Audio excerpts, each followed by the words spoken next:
तो अब अपन जो है वो बेसिक पैथोलॉजी की बात करेंगे।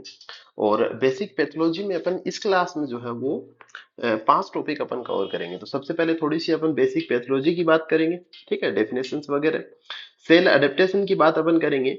सेल इंजरी की बात करेंगे, ठीक है। और इंजरी के अंदर अपन देखेंगे मैकेनिज्म ऑफ सेल इंजरी और पैथोजेनेसिस ऑफ सेल इंजरी। और इसके बाद अपन जो लास्ट में नेक्रोसिस और अपोप्टोसिस। तो ये कहें अपन जो बेसिक पैथोलॉजी की जो शुरुआत होती है वो जो है अपन इस क्लास में जो है वो अपन कवर करेंगे। बहुत ज्यादा लंबा भी नहीं रहेगा, बहुत ज्यादा छोटा भी नहीं रहेगा, मतलब एक सफिशियंट सा मटेरियल अपन इसके अंदर देखेंगे। और इसको देखने के बाद अपना जो है जो बेसिक कंसेप्ट है वो काफी हद तक सोल्व हो जाएंगे, ठीक है। तो सबसे पहले बात करते हैं सेल अडेप्टेशन, ठीक है। उसमें सबसे पहले जो है अपन बेसिक पैथोलॉजी देखते हैं पहले।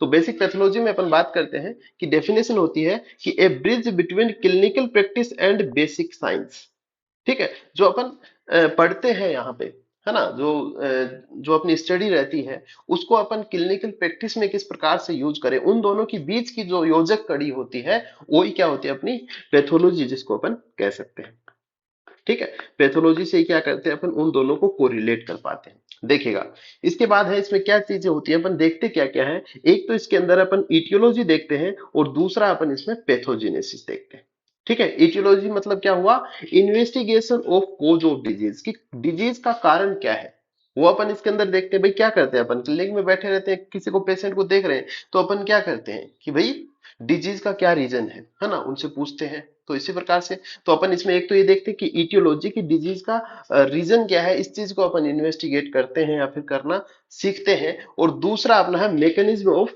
डिजीज, कि डिजीज होती कैसे है, पूरी प्रक्रिया क्या है डिजीज की। उसके बाद ही अपन जो है वो ट्रीटमेंट कर पाते हैं, है ना, जो भी सिम्टम्स के हिसाब से या फिर जो भी है ना, अपना जो ट्रीटमेंट की जो भी तरीका उसके हिसाब से अपन जो है वो ट्रीटमेंट शुरू करते हैं। तो ये क्या हो गया, एक प्रकार से जो क्लिनिक है और जो अपनी बुक्स है उनके बीच की क्या है, एक प्रकार से अपन कह सकते हैं कनेक्टिंग लिंक है। इसके बाद बात करते हैं सेल अडेप्टेशन की बात करते हैं। सेल अडेप्टेशन होता क्या है, देखिए अडेप्ट होना अपन समझ रहे हैं, है ना, ढल जाना या फिर अनुकूलता जिसको अपन कहें।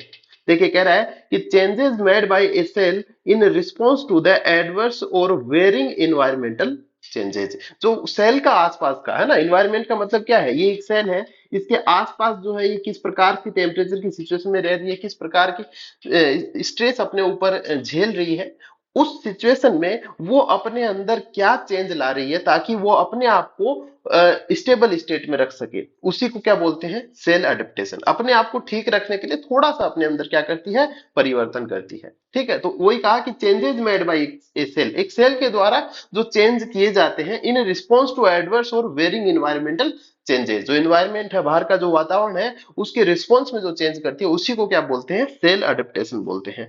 अडेप्टेशन को विशेष रूप से देखें तो क्या होता है adaptation, A self regulating process by which biological system maintain stability while adjusting to changing external condition। बाहरी परिस्थितियां चेंज होने पर अपने आप को स्टेबल रखने के लिए, अपने आप को सही रखने के लिए, है ना, तो वो क्या जो भी चेंजेस करता है ना, जो बायोलॉजिकल सिस्टम, जैसे कि मान लीजिएगा अपन भी एक बायोलॉजिकल सिस्टम है।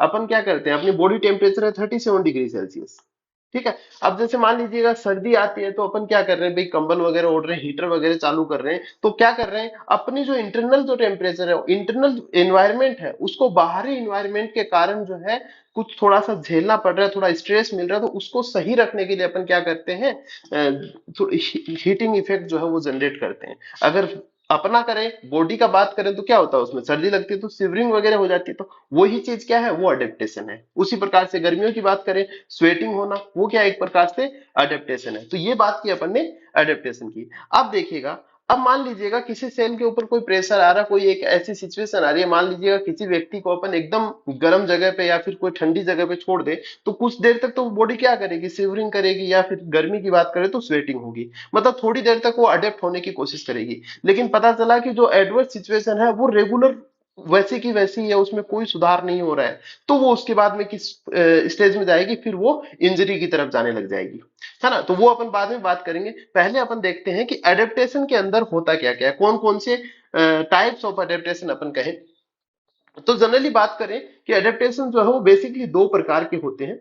है ना। और दो प्रकार के, एक तो होता है फिजियोलॉजिकल एडेप्टेशन और दूसरा होता है पैथोलॉजिकल एडेप्टेशन। तो अपने समझ में आ रहा है भाई, फिजियोलॉजिकल मतलब क्या है, वो तो प्राकृतिक रूप से है ना, अपनी बॉडी को आवश्यकता है इसलिए अडेप्ट हो रहा है। और पैथोलॉजिकल एडेप्टेशन का मतलब क्या हो गया, किसी डिजीज या फिर किसी एडवर्स सिचुएशन के कारण ऐसा हो रहा है ना, किसी पैथोलॉजी के कारण जो है जो अडेप्टेशन हुए। जो फिजियोलॉजिकल एडेप्टेशन है वो नॉर्मल है, कोई दिक्कत नहीं है, लेकिन जो पैथोलॉजिकल एडेप्टेशन है वो क्या है, अब नॉर्मल है। तो सबसे पहले बात करें फिजियोलॉजिकल एडेप्टेशन में होता क्या है, देखिए स्टिमुलेशन बाय हार्मोन्स। ठीक है, हार्मोन्स के द्वारा, मतलब बॉडी के हार्मोन होते हैं वही क्या करते हैं, स्टिमुलेट करते हैं अडेप्ट होने के लिए। देखिएगा एग्जाम्पल की बात कर रहे हैं, enlargement of breast and uterus during pregnancy. Pregnancy के दौरान ब्रेस्ट की साइज बढ़ना है, फिर अपन कहीं यूट्रस की, जो भाई यूट्रस क्या होती है, बड़ी होती है, जब उसको प्रेगनेंसी होती है तो उसके बाद जो फिटस होता है उसको साइज इंक्रीज होती है, तो उसके हिसाब से यूट्रस की साइज भी इंक्रीज होती है। तो उनका एनलार्जमेंट जो है वो जरूरी है। तो उस केस में क्या होता है, हार्मोन जो है स्टिमुलेट होते हैं, हार्मोनल कहें या फिर कोई केमिकल मैसेंजर्स की बात करें, तो वो क्या करते हैं, वो फिजियोलॉजिकल एडेप्टेशन करवाते हैं, है ना, या फिर होता है। इसके बाद पैथोलॉजिकल में बात करें तो वो क्या होता है, वो रिस्पॉन्स टू स्ट्रेस, किसी एक स्ट्रेस का जो है वो रिस्पॉन्स होता है पैथोलॉजिकल में। ठीक है, तो क्या कह रहा है कि cells modulate their structure and function to escape injury. जो इंजरी हो रही है, जो बाहर से जो स्ट्रेस आ रहा है, उस स्ट्रेस से बाहर निकलने के लिए सेल क्या करती है, अपने अंदर मॉड्यूलेशन करती है, कुछ चेंजेस करती है। तो वो कौन सा हो गया अपना पैथोलॉजिकल एडेप्टेशन। तो दो प्रकार के अपन ने एडेप्टेशन देखे। अब इसके देखिए एडेप्टेशन की कुछ टाइप्स की बात होती है। ठीक है, तो इसके अंदर देखिए कहा कि भाई चार प्रकार के एडेप्टेशन होते हैं। ठीक है, चार प्रकार के एडेप्टेशन होते हैं, कौन कौन से होते हैं, देखिए सबसे पहले कहा कि हाइपरट्रोफी, हाइपरट्रोफी, हाइपरप्लेसिया, एट्रोफी और एक मेटाप्लेसिया।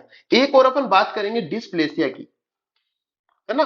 डिस्प्लेसिया होता है ना, देखने को मिलेगा, लेकिन ये ट्रू अडेप्टेशन इसको नहीं कहा जाता है ना, ये ट्रू अडेप्टेशन नहीं किया कहा जाता है। अभी देखेंगे थोड़ा सा। इसके बाद देखिए सबसे पहले अगर आपसे कोई पूछता है कि कितने प्रकार के, तो चार ही प्रकार के अपने को बताने हैं। तो सबसे पहले देखिए हाइपरट्रोफी।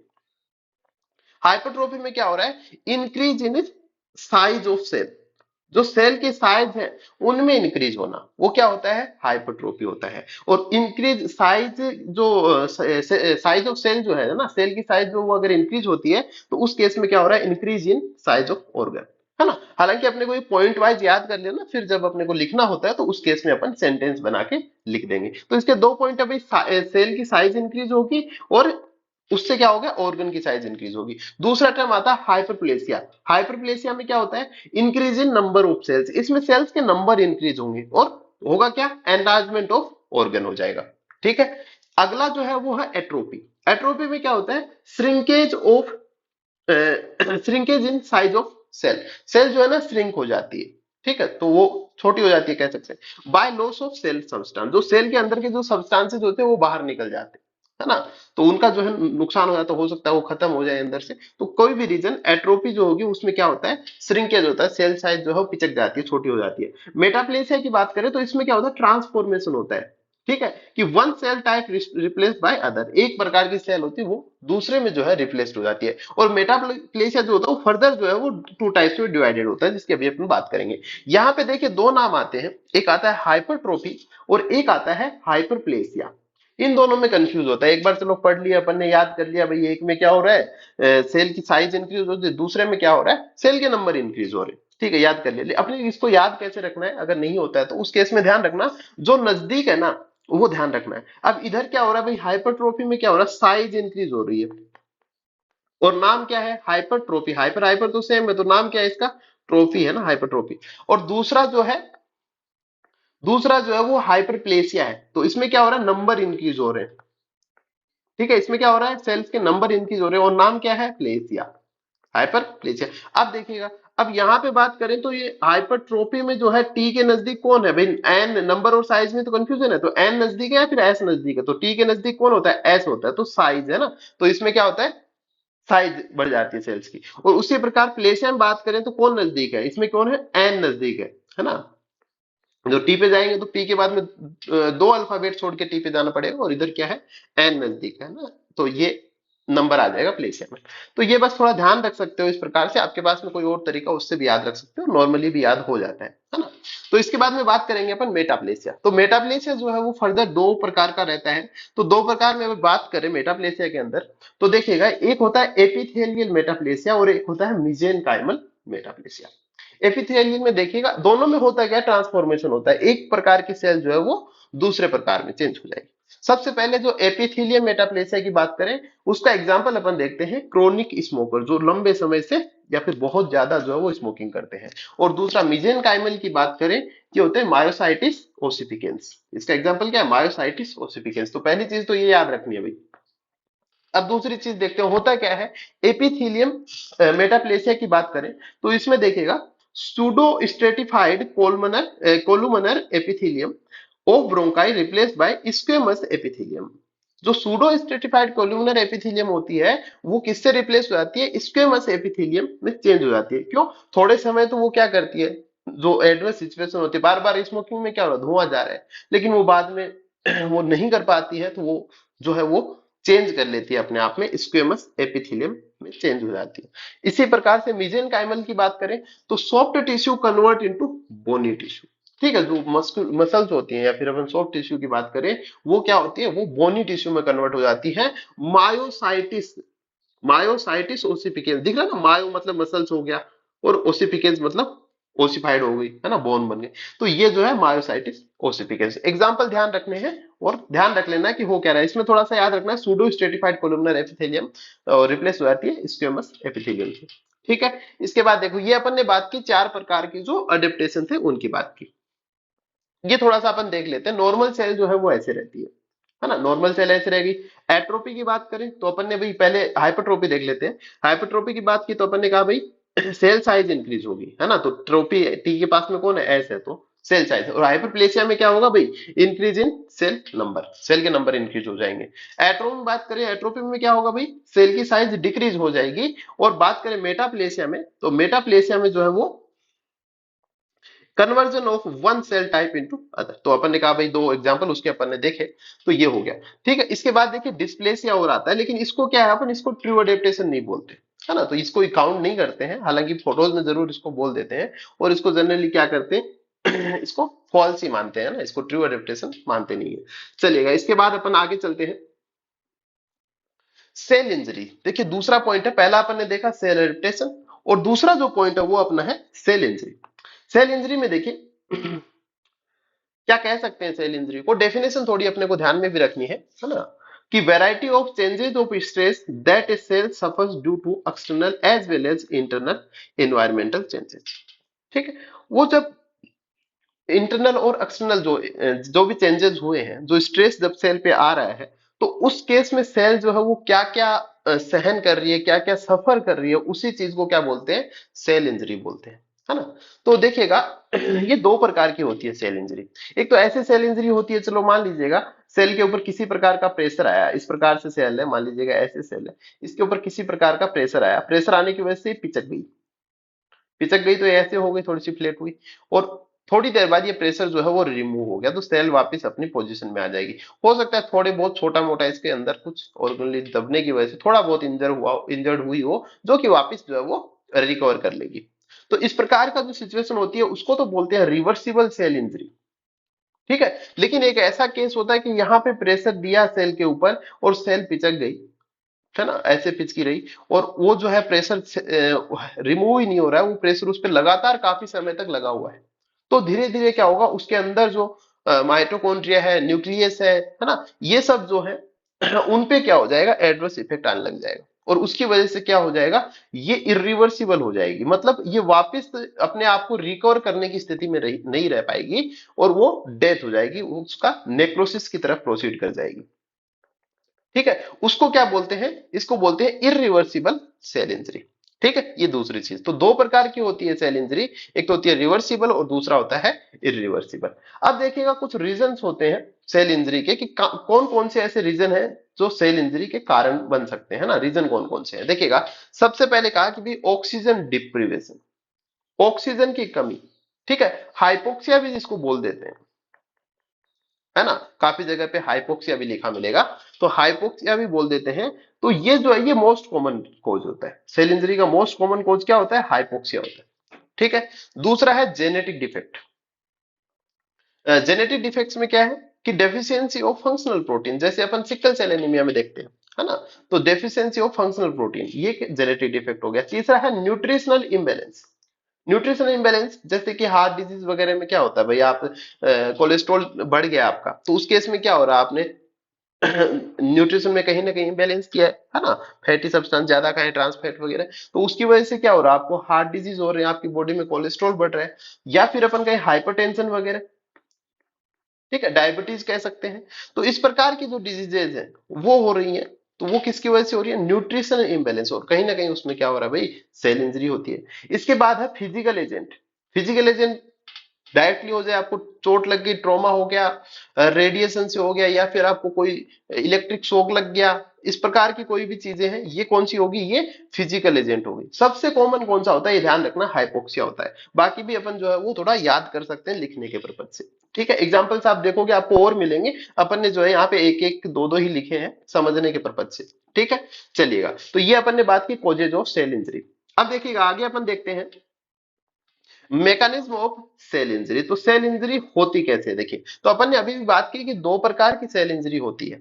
तो सबसे पहले कहा कि भाई कोई भी कोज हो गया जिसकी वजह से क्या हो रहा है, जो सेल जो है वो इंजर हो रही है। तो अपन ने हाइपोक्सिया लिख रहे हैं क्योंकि यही जो है तो वो मोस्ट कॉमन होता है। तो मान लीजिएगा हाइपोक्सिया की सिचुएशन बनी और सेल ने क्या अपने आप को अडेप्ट करना शुरू किया, है ना? उसी प्रकार से देख लीजिए भाई, आप अगर लगातार जो है आपका जो रेस्पिरेशन लेते रहते हैं अपन, है ना, ले रहे हैं छोड़ रहे हैं, कुछ देर के लिए अपन नहीं ले रहे, अपन ने जो इंस्पायर करना बंद कर दिया, रोक लिया अपनी सांसें, तो उस केस में ऐसा थोड़ी है कि तुरंत अपन मर जाएंगे, नहीं, अपने पास में रहेगा सिस्टम, है ना? तो उसी प्रकार से क्या है, सेल भी ऐसा नहीं है कि हाइपोक्सिया की सिचुएशन होते ही तुरंत डेथ हो गया, ऐसा नहीं होगा। वो क्या करेगी, वो अडेप्टेशन करेगी, वो देखेगी भाई हाँ ऑक्सीजन मिलेगी। अब क्या होता है, कुछ समय तक अगर एक बार नहीं मिली और वापस मिलने लग जाएगी, तो वो तो क्या हो गया, रिवर्सिबल सेल इंजरी का केस बन गया। अब एक आता है, इसको बोलते हैं पॉइंट ऑफ नो रिटर्न।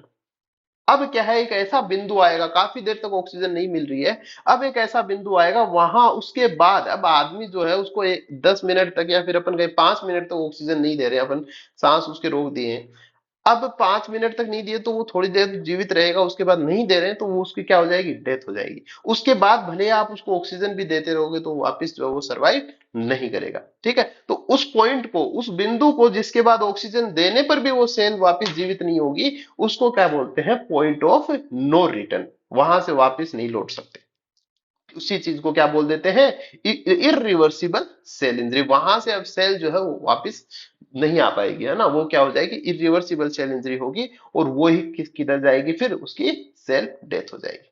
ठीक है, जिसको नेक्रोसिस अभी आगे बात करेंगे अपन। ठीक है, तो ये अपन ने देखा थोड़ा सा क्या है, मैकेनिज्म ऑफ सेल इंजरी, चार ही नाम याद करने हैं। ठीक है, पॉइंट ऑफ नो रिटर्न भी आपको ध्यान में रखना है। इसके बाद आगे आता है cell injury results from functional and biochemical abnormalities in. Cell injury कहां कहां एबनॉर्मलिटी होने पर जो है वो सेल इंजरी होती है ना? तो ये जो है सीक्वेंस से लिखे हुए हैं। देखिएगा, सबसे पहले अपन माइटोकॉन्ड्रिया सबसे ज्यादा रिस्पॉन्सिबल रहता है। क्यों? क्योंकि बॉडी को क्या चाहिए, अल्टीमेटली अपन जो ऑक्सीजन लेते हैं एनर्जी के लिए ले रहे हैं। ठीक है, तो माइटोकॉन्ड्रिया क्या करता है भाई, एनर्जी जनरेट करता है, एटीपी जनरेट करता है। अब माइटोकॉन्ड्रिया में मिस्टेक आ गई तो क्या हो गया भाई, एटीपी बननी बंद हो गई। अब एटीपी नहीं बन रही है तो काम होंगे नहीं सारे, बहुत सारे काम एटीपी डिपेंडेंट रहते हैं, है ना? सोडियम पंप चलते, सोडियम पोटेशियम पंप चलता है एटीपी के बेसिस पे, कैल्शियम पंप चलेगा, है ना? तो इनकी बात अभी अपन यहाँ पे करेंगे। तो कहने का मतलब जो है सारा मामला एटीपी एटीपी की उसी से चल रहा है। तो कहा कि भाई माइटोकॉन्ड्रिया, तो माइटोकॉन्ड्रिया में कोई दिक्कत आई तो क्या होगा, सेल इंजरी होगी। सेल मेम्ब्रेन में दिक्कत आए तो सेल इंजरी है। प्रोटीन सिंथेसिस रुक जाता है, साइटोस्केलेटन डैमेज हो जाए, जेनेटिक एपरेटस ऑफ सेल, या कहें अपन न्यूक्लियस में कोई दिक्कत हो, तो ये सारे जो केस है इनको अपन क्या कहेंगे, इनमें कोई अबनॉर्मलिटीज आ जाती है, उसी को अपन क्या कह देते हैं, सेल इंजरी बोल देते हैं। ठीक है, तो ये नॉर्मल सा है, बस अभी एक एक करके इन्हीं की बात करेंगे। अब बात करते हैं कि pathogenesis of cell injury. Cell injury की पैथोजेनेसिस क्या है ना? इंजरी कैसे होती, कैसे आगे से आगे, है ना, उसका अपन थोड़ा सा देखेंगे। लेकिन पहले अपन बता दें कि सबसे पहले अपने को इसमें पैथोजेनेसिस में याद क्या रखना है। ठीक है, आपको बहुत लंबी चौड़ी चीजें लिखी हुई मिलेगी, लेकिन अपने को जो अपन उस कंटेंट पे काम कर रहे हैं जो एकदम जो है अपने लिए इंपॉर्टेंट रहे, जो अपने को आना ही चाहिए। है ना। इसके बाद जो है पढ़ेंगे तो वो चीज भी अपने को क्या आएगी, समझ में आ जाएगी। तो सबसे पहले देखिएगा कौन कौन सी चीजें अपने को पैथोजेनेसिस में याद रखनी है। तो अपन ने कहा कि एटीपी जो है वो सबसे ज्यादा इंपॉर्टेंट रहती है। तो पहला जो बिंदु है वो है अपना डिप्लीशन ऑफ एटीपी, एटीपी की कमी होना। और एटीपी की कमी होना क्या होगा भाई, उससे माइटोकॉन्ड्रियल डैमेज हो जाएगा। ये सीक्वेंस में याद रख लेने हैं आपको, पिछले बस ऐसे लिखे हुए थे अपन ने जब पीछे बात की, है ना। तो वो तो नॉर्मल है, ये जो है पैथोजेनेसिस में जो है ये नाम जो अपने को सबसे पहले याद होने चाहिए। इनके बाद इनके अंदर थोड़ी थोड़ी बातें भी अपन करेंगे। तो दूसरी चीज बोली भाई अपन ने क्या कि माइटोकॉन्ड्रिया डैमेज हो जाएगा। इसके बाद कहा तीसरा बिंदु कि influx of intracellular calcium and loss of calcium homeostasis. क्या होगा कि इंट्रासेलुलर कैल्शियम इन्फ्लक्स हो जाएगा, सेल में क्या हो जाएगा, इंट्रासेलुलर मतलब क्या हो गया, सेल के अंदर। ठीक है, सेल के अंदर क्या होगा, कैल्शियम आ जाएगा and loss of calcium homeostasis. तो होम्योस्टेसिस अपन ने कहा भाई, जो कैल्शियम का होम्योस्टेसिस, जो कैल्शियम का बैलेंस है बॉडी में, कि कितना सेल के अंदर रहना चाहिए कितना सेल के बाहर रहना चाहिए, वो जो है वो बिगड़ जाएगा। ठीक है। इसके बाद में अगला है accumulation of oxygen derived free radical, oxidative stress आ जाएगा। ठीक है, ऑक्सीजन से रिलेटेड है ना, ऑक्सीजन डेराइव्ड फ्री रेडिकल होंगे, वो इकट्ठे होने लग जाएंगे। ठीक है, तो ऑक्सीडेटिव स्ट्रेस आएगा। अगला है डिफेक्ट्स इन मेम्ब्रेन परमेबिलिटी। अब जो अपनी सेमी परमेबल मेम्ब्रेन जिसको बोले, या फिर जो मेम्ब्रेन परमेबिलिटी है वो डिस्टर्ब हो जाएगी। किस कौन से पार्टिकल को अंदर आना है कौन से को नहीं आना है, वो सारा अस्त व्यस्त हो जाएगा। और इससे अपनी क्या हो जाएगी, सेल जो है वो क्या हो जाएगी, इंजर्ड हो जाएगी। तो ये पूरा जो तामझाम है वो क्या है अपना, सेल इंजरी का पैथोजेनेसिस। तो अपने को ये 5 बिंदु जो है वो याद होना चाहिए। सबसे पहले depletion of ATP, mitochondrial damage, influx of intracellular calcium and loss of calcium homeostasis, या फिर इसकी जगह आप याद रख सकते हो सोडियम पोटेशियम पंप और कैल्शियम पंप जो है वो खराब हो जाते हैं, डैमेज हो जाते हैं। इसके बाद में accumulation of oxygen derivative free radical, या फिर कहें ऑक्सीडेटिव स्ट्रेस आएगा, और डिफेक्ट इन मेम्ब्रेन परमेबिलिटी। ठीक है, ये बिंदु अपने को ध्यान में रखने हैं। इसके बाद देखिएगा आगे अपन सबसे पहले थोड़ा थोड़ा देख रहे हैं कि सबसे पहले डिप्लीशन ऑफ एटीपी की बात करते हैं। डिप्लीशन ऑफ एटीपी में क्या हो रहा है भाई, मान लीजिएगा वही सिचुएशन है, कोई भी एक रीजन हुआ कि हाइपोक्सिया हो गया, या फिर केमिकल होते हैं कुछ ऐसे जैसे साइनाइड जो होते हैं वो भी इफेक्ट करता है। ठीक है, तो कहा कि भाई हाइपोक्सिया जैसी सिचुएशन आई, इससे क्या होगा, एटीपी जनरेशन में कमी आ जाएगी। ठीक है, और इसके बाद में क्या होगा, एटीपी में कमी आई तो activity of sodium potassium pump reduce, sodium potassium pump की एक्टिविटी रिड्यूस हो जाएंगी, कैल्शियम पंप की भी एक्टिविटी रिड्यूस हो जाएंगी। ठीक है, अब सोडियम पंप का देखिए नॉर्मल काम क्या होता है, वो सोडियम को तो बाहर निकालता है, या फिर कहीं अपन आउटफ्लक्स कर देता है, और जो इफ्लक्स कर देता है, और जो पोटेशियम होता है उसका इनफ्लक्स करता है। ठीक है, तो सोडियम को बाहर निकालता है और पोटेशियम को अंदर लाता है। तो ये काम किसका है, ये सोडियम पोटेशियम पंप का है। अब इसमें क्या हो गया, इसकी एक्टिविटी रिड्यूस हो गई है, और एक्टिविटी रिड्यूस हो गई तो क्या करेगा भाई, जो इसको बाहर भेज रहा था उसको तो बाहर भेजेगा नहीं, तो उससे होगा क्या, सेल के अंदर जो है, सेल के अंदर सोडियम एक्यूमुलेट होने लग जाएगा। इसका काम क्या था, सोडियम को बाहर भेजना सेल से। लेकिन अब क्या हो रहा है, ये एक मतलब इस एटीपी इसको मिल नहीं रही है, काम इसका रुक गया है। तो अब सोडियम जो है वो बाहर नहीं जाएगा, तो वो कहाँ इकट्ठा होने लग गया, सेल के अंदर इकट्ठा होने लग गया। अब इकट्ठा होने की वजह से क्या होगा, यहाँ पे जो है वो वाटर एंटर करने लग जाएगा कंसंट्रेशन की वजह से, है ना। यहाँ पे कंसंट्रेशन बढ़ गई है, तो वो क्या करेगा, वाटर जो है वो एंटर कर जाएगा। वाटर एंटर करेगा तो सेल क्या हो जाएगी, स्वेल हो जाएगी, स्वेलिंग करने लग जाएगी। इसके साथ साथ ईआर वगैरह भी जो है वो स्वेलिंग करने लग जाएंगी। तो ये जो है ये सिचुएशन आ गई। तो सबसे पहले hypoxia, decrease ATP generation, sodium potassium pump काम करने बंद गए कर गए, और इसके बाद में क्या हो रहा है, सेल स्वेल कर गई। ठीक है, इसके बाद देखिए आगे सिचुएशन आती है failure of sorry calcium pump. तो जिस प्रकार से सोडियम पंप काम नहीं कर रहा उसी प्रकार से पोटेशियम पंप भी सॉरी कैल्शियम पंप भी जो है वो फेल हो जाएगा। और इससे इसकी वजह से क्या हो रहा है, इरिवर्सिबल डैमेज, है ना, ध्यान दें, irreversible damage to mitochondrial and lysosomal membrane. Mitochondria की मेम्ब्रेन है और जो लाइसोसोम की मेम्ब्रेन है वो क्या होने लग जाएंगी, डैमेज होने लग जाएंगी। अब लाइसोसोम जानते हैं अपन, जिसको अपन क्या बोलते हैं भाई, सुसाइडल बैग भी बोलते हैं। ठीक है, सुसाइडल बैग बोलते हैं लाइसोसोम को। ठीक है, अब क्या करें, लाइसोसोम की मेम्ब्रेन डैमेज हो गई, अंदर की जो एंजाइम्स वगैरह वो बाहर आ जाएंगी, माइटोकॉन्ड्रिया डैमेज हो रहा है। इसकी वजह से क्या हो रहा है, सेल एंट्रोपो नेक्रोसिस, सेल जो है वो नेक्रोसिस, सेल डेथ की तरफ जाएगी। ठीक है, अब इसके बाद में देखिए और हो क्या रहा है, इंक्रीज साइटोसोलिक कैल्शियम। साइटोसोल है ना, साइटोसोल के अंदर या फिर अपन कहें साइटोप्लाज्म के अंदर क्या होगा, कैल्शियम बढ़ जाएगा। ठीक है, तो साइटोप्लाज्म के अंदर कैल्शियम बढ़ गया, उससे क्या क्या वो कौन कौन सी एंजाइम्स को एक्टिवेट कर रहा है ना, वो कैल्शियम जो है वो कौन कौन सी एंजाइम को एक्टिवेट कर रहा है, और वो एंजाइम क्या क्या कर रही है वो थोड़ा ध्यान रखिएगा। अपन बात कर रहे हैं फेलियर ऑफ कैल्शियम पंप। ठीक है, तो ये क्या क्या कर रहा है, सबसे पहले ये फोस्फोलाइपेज एंजाइम को क्या करेगा, एक्टिवेट कर देगा। अब फोस्फोलाइपेज एंजाइम क्या करेगी भाई, सेल को डैमेज कर देगी, या फिर अपन कहें सेल मेम्ब्रेन को डैमेज करेगी। तो फोस्फोलाइपेज है ना, तो फोस्फोलाइपेज जो है वो क्या करेगी भाई, सेल मेम्ब्रेन को डैमेज करेगी। दूसरा है प्रोटीएज। तो प्रोटीएज से समझ में आ रहा है भाई, प्रोटीन्स को डाइजेस्ट करेगी। तो क्या कह रहा है, break down of membrane and cytoskeleton protein. उन प्रोटीन से भी जो मेम्ब्रेन्स होती हैं या फिर साइटोस्केलेटन होता है, उनमें क्या होता है भाई, अपन ने कहा कि भाई लिपिड्स होते हैं और प्रोटीन्स होते हैं, है ना। तो उसी प्रकार से प्रोटीएज क्या करेगी, प्रोटीन्स को डाइजेस्ट कर जाएगी। फोस्फोलिपिड क्या करेंगे, लिपिड्स को डाइजेस्ट कर जाएंगे, कुल मिला के मेम्ब्रेन वगैरह का ब्रेक डाउन कर देंगे। अगला है एंडोन्यूक्लियस। एंडोन्यूक्लियस क्या करेगी, responsible for DNA and chromatin fragmentation, उनको फ्रेगमेंट्स बना देगी। कौन, एंडोन्यूक्लियस। तो अपन रेस्ट्रिक्शन एंडोन्यूक्लियस वगैरह पढ़ते हैं, तो क्या करती है, डाइजेस्ट कर देती है जेनेटिक मेटेरियल वगैरह को। ठीक है, तो ये जो है तीन एंजाइम जो अपने को याद रखनी है, जो कि कैल्शियम की वजह से क्या हो जाती है, एक्टिवेट हो जाती है, और ये इस प्रकार से सेल को क्या करती है, डैमेज करती है। ठीक है, तीनों महत्वपूर्ण बिंदु है। इसके बाद देखिए अगली अपन चीज देखते हैं, रिडक्शन इन प्रोटीन सिंथेसिस। अब भाई प्रोटीन सिंथेसिस में भी कमी आ जाएगी। ठीक है, कि irreversible damage to mitochondrial and lysosomal membrane. ठीक है, तो अगर प्रोटीन सिंथेसिस में कमी आ रही है तो इनकी जो मेम्ब्रेन्स है, ठीक है, माइटोकॉन्ड्रिया की मेम्ब्रेन है, लाइसोसोम की मेम्ब्रेन है, वो टूट जाएंगे, क्योंकि मेम्ब्रेन्स किससे बनी हुई भाई, प्रोटीन से बनी हुई है। और रिडक्शन हो रहा है प्रोटीन्स में, तो क्या हो रहा है, ये मेम्ब्रेन जो टूटने लग जाएंगी।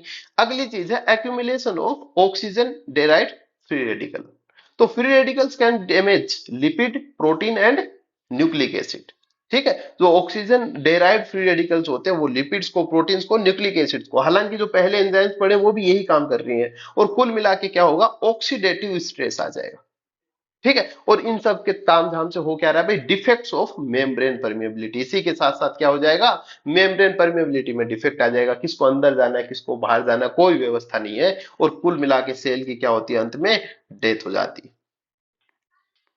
ठीक है, तो ये जो है थोड़ी सी चीजें अपन जो पैथोजेनेसिस जो देखते हैं वो इस प्रकार से है, बहुत आसान है, कोई हार्ड नहीं है। एक बार और देख लोगे तो आपको समझ में आ जाएगा मामला। इसके बाद देखिएगा आगे अपन देखते हैं, अभी तक जो अपन ने तामझाम पढ़ा है उसको यहाँ पे अपन समझते हैं। कि सबसे पहले अपन ने कहा कि भाई नॉर्मल सेल है, और नॉर्मल सेल क्या करती है, थोड़ा बहुत ऐसे स्ट्रेस आता है तो वो क्या करती है भाई, अडेप्ट करती है। पहले अपना होम्योस्टेसिस जो मेंटेन की हुई थी, कोई स्ट्रेस आया तो वो क्या करती है, अडेप्ट कर लेती है। और अगर जो है वो नॉर्मल बात है तो वो वापस ठीक हो जाएगी, वापस नॉर्मल हो जाएगी। लेकिन ऐसा हुआ कि वो अडेप्ट नहीं कर पा रही है अपने आप को, अडेप्टेशन के सारे फॉर्मूले लगा लिए लेकिन अडेप्ट नहीं कर पा रही है, तो उस केस में क्या हो जाएगा, वो इंजर्ड हो जाएगी। ठीक है, सेल की क्या हो जाएगी, इनएबिलिटी टू अडेप्ट, अगर वो अडेप्ट नहीं कर पा रही है तो उसमें इंजरी आ जाएगी। ठीक है, कहा दूसरी तरफ कि भाई डायरेक्ट भी यहाँ पे लगा कि इंजेरियस स्टिमुलस, मान लीजिएगा सेल को डायरेक्ट चाकू से कुछ कर रहे थे और वो लग गया चोट, तो उससे वो क्या हो जाएगी, डायरेक्ट इंजरी हो जाएगी। ठीक है, दो केस है, तो उससे भी क्या होता है, सेल इंजरी। अब कहा कि भाई सेल इंजरी भी दो प्रकार की होती है, एक तो होती है सीवियर, एक कहे अपन माइल्ड होती है, हल्की सी हुई है या फिर कोई ज्यादा हुई है। एक होते ट्रांजिएंट या फिर अपन कहें वो प्रोग्रेसिव है। तो ये सीवियर और प्रोग्रेसिव है, उस केस में क्या होगा भाई, इरिवर्सिबल इंजरी होगी। और माइल्ड और ट्रांजिएंट है तो उस केस में क्या होगा, रिवर्सिबल इंजरी रहेगी। ठीक है, अगर रिवर्सिबल इंजरी है तो वापस वो अपनी नॉर्मल सेल, थोड़ी बहुत इंजरी हुई है वो ठीक हो जाएगी, रिकवर हो जाएगी और वो वापस नॉर्मल सेल हो जाएगी। लेकिन अगर इरिवर्सिबल है तो उस केस में क्या हो, उसके दो भविष्य हो सकते हैं, एक तो हो सकता है उसका नेक्रोसिस हो जाए, और एक होता है उसका अपोप्टोसिस हो जाए। दोनों को ही क्या कहते हैं, सेल डेथ कहते हैं। दोनों में क्या डिफरेंस है वो अपन थोड़ा सा देखेंगे। ठीक है, तो यहां तक की अपन ने बातें कर ली है। चलिएगा इसके बाद जो है अपन अगली चीज देखते हैं, नेक्रोसिस। नेक्रोसिस में देखिए क्या कह रहा है कि डेथ ऑफ बॉडी टिश्यू, जो बॉडी टिश्यू है, बॉडी सेल्स है, उसकी डेथ को जो अपन क्या कहते हैं, नेक्रोसिस कहते हैं। और दूसरी जो चीज है वो है गेंग्रीन, भी अपन यहीं पे देखते हैं थोड़ा सा। ठीक है। गैंग्रीन क्या होता है कि when large area of tissue die due to lack of blood supply, blood supply की कमी की वजह से, है ना। हालांकि बात वही है, ब्लड सप्लाई की कमी हो रही है तो अल्टीमेटली हो क्या रहा है भाई, हाइपोक्सिया ही तो सिचुएशन है। लेकिन कहा कि भाई ब्लड सप्लाई की कमी की वजह से एक बहुत बड़ा एरिया जो है वो क्या हो जाए, वो उसके टिश्यूज डाई हो जाए, सेल्स डेथ हो जाए, उसको क्या बोलते हैं, गैंग्रीन बोलते हैं। गैंग्रीन एक बहुत ही सीवियर सिचुएशन रहती है। और नेक्रोसिस जो होती है वो अपन एक सेल के लिए भी बात कर सकते हैं, थोड़ी बहुत कुछ सेल्स की मतलब टिश्यूज की बात कर सकते हैं। गैंग्रीन थोड़ी बड़े लेवल पे, ठीक है। तो ये भी आपको यहीं पे याद रख लेना है, गैंग्रीन भी। इसके बाद देखो अपन दो चीजें देखते हैं, अपोप्टोसिस और नेक्रोसिस। ठीक है, इनमें देखिएगा अपने को यहीं पे जितने पॉइंट्स दे रखे हैं इनको क्लियर कर लेना। बुक्स में और काफी चीजें भी मिलेंगी आपको, लेकिन अपने को ये थोड़ा सा पता होना चाहिए, है ना। तो सबसे पहले देखिए अपोप्टोसिस की बात करें तो apoptosis is a regular process of death of a cell. Apoptosis वो क्या है, रेगुलर प्रोसेस हो, मतलब अपोप्टोसिस होता रहता है सेल्स का। जैसे बात करें आरबीसी है, आरबीसी की क्या भाई 120 दिन की लाइफ स्पान होता है, 120 दिन के बाद में अपने आप उसकी डेथ होती है, प्राकृतिक तरीके से डेथ होती है। और कहा कि भाई फिर क्या होता है, उसमें से जो बढ़िया मामलो जो बढ़िया सामान होता है वो बाहर निकाल लिया जाता है, और बाकी जो है वो बिलुरुबिन और बिलुवर्डिन के रूप में इजेक्ट कर देते हैं। कहने का मतलब जो हीमोग्लोबिन वगैरह है ना, जो भी अच्छी अच्छी चीजें उसमें से निकाल ली जाती है, उसका रीयूज किया जाता है। लेकिन नेक्रोसिस में ऐसा नहीं किया जाता है। तो अपोप्टोसिस वैसे ही है जैसे कि एक पेड़ से जो पुरानी पत्तियां टूट जाती, उसको बोलते हैं अपोप्टोसिस। उनका टूटना जरूरी भी है। तो जिस प्रकार से अपनी सेल्स, काफी सेल्स होती है बॉडी में जिनके एक निश्चित लाइफ स्पान होता है और वो उस समय उनकी डेथ होती है और नई बन जाती है, वो तो होता है अपोप्टोसिस। ठीक है। तो कहा कि भाई apoptosis is a regular process of death of the cell that occurs in the body where the cell itself take part in the death. Cell खुद भाग लेती है डेथ में। दूसरा का necrosis, necrosis is a cellular process of death occurring when the cells are highly expose to extreme external condition. बाहर की बहुत ही विपरीत परिस्थितियों में रहती हैं, उस केस में क्या होता है, नेक्रोसिस होता है सेल्स का। दूसरी बात है अपोप्टोसिस की करते हैं, it is a natural process and not caused by external factor. इधर नेक्रोसिस की बात करते हैं caused by external agents such as infection, trauma, toxins, इनके द्वारा जो होता है वो नेक्रोसिस होता है। बात करें अपोप्टोसिस में कि organelles are still functional even after the death of the cell. अब ऐसा नहीं होता है ना। माइटोकॉन्ड्रिया के बारे में अपन देखते हैं, जब सेल डेथ होती है तो माइटोकॉन्ड्रिया बाहर निकाल दिया जाता है, वो दोबारा काम आता है अगली सेल में, है ना। तो इस प्रकार से अपन बात करते हैं तो उनकी ऑर्गेनेल्स काम कर रही होती है। इसमें तो सब अपन ने कहा भी माइटोकॉन्ड्रिया डैमेज, मेम्ब्रेन डैमेज, सब डैमेज हो रहा था, ठीक है, नेक्रोसिस में। तो कहा कि the organelle are not functional after the death of the cell. Cell खत्म तो ऑर्गेनेली खत्म। अगली बात करते हैं अपोप्टोसिस में, the cell membrane break into several apoptotic bodies, है ना। वो विभिन्न प्रकार की अपोप्टोटिक बॉडीज में जो है वो ब्रेक डाउन होता है, लेकिन इसमें किसी भी प्रकार की ऐसे बॉडीज नहीं बनती हैं। The cell membrane breaks and release the cell content, cell content बाहर निकल जाता है, लेकिन इसमें क्या होता है वो बॉडीज बन जाती हैं। जिस जिस कंटेंट जो अपने को सेफ रखना है वो एक अपोप्टोटिक बॉडी होती है, उसके अंदर ये ऑर्गेनेली आती है और ऐसे उसकी कवर हो जाती है, ठीक है। तो उसको बोलते हैं अपोप्टोटिक बॉडी, ठीक है, डायग्राम में दिख जाएगा आपको। इसके बाद देखिएगा अगली बात देखते हैं, the process is said to be a bit beneficial. ये एक अच्छी चीज होती है, अपने कहा ना पहले भी, but is known to be abnormal if in the case the cell processes that keep the body balance cause many cell death और इवन टू फ्यू।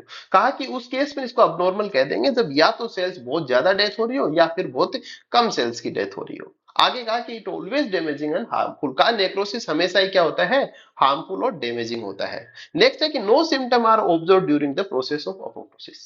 अब अपोप्टोसिस जब चल रहा है शरीर में अपने को पता थोड़ी चलता है। तो कहा कि भाई कोई सिम्टम जो अपने को दिखाई नहीं देता, लेकिन कहा कि the symptoms like inflammation, tissue death and decreased blood flow at the infected site are observed during the process। Necrosis के दौरान ये सारे इन्फ्लामेशन वगैरह जो अपने को देखने को मिलेंगे। आगे कहा कि it is cause due to the self generation signal within a cell. ठीक है, ये सेल के अंदर ही सिग्नल जो है वो जनरेट होते हैं, ठीक है, अपोप्टोसिस की बात कर रहा है। और इधर जो है नेक्रोसिस की बात करें तो बैक्टीरियल एंड फंगल इन्फेक्शंस होते हैं, उस केस में क्या होता है नेक्रोसिस होता है। ठीक है, आगे अपोप्टोसिस में not much treatment is required in the case of apoptosis में कोई खास ट्रीटमेंट की जरूरत नहीं पड़ती है, लेकिन ये necrosis when untreated is said to be very dangerous and can prove to be fatal, और घातक हो सकता है अगर इसका ट्रीटमेंट नहीं किया अगर नेक्रोसिस का। तो बात करते हैं अपोप्टोसिस की। The process does not require energy since the enzyme carry out the process. Energy की आवश्यकता नहीं पड़ती, लेकिन नेक्रोसिस में process require energy to carry out the process. ये कुछ बिंदु हुए अपने नेक्रोसिस और अपोप्टोसिस के। ठीक है, तो यहां तक अपन ने बातें की है, थोड़ी सी अपन ने पैथोलॉजी की। और ये अपने पहले बिंदु हुए। इसके बाद जो है अपन इन्फ्लामेशन वगैरह, है ना, इस्चेमिया वगैरह, इस प्रकार के और कुछ बिंदु जो है अपने नेक्स्ट क्लास में अपन देखेंगे, है ना।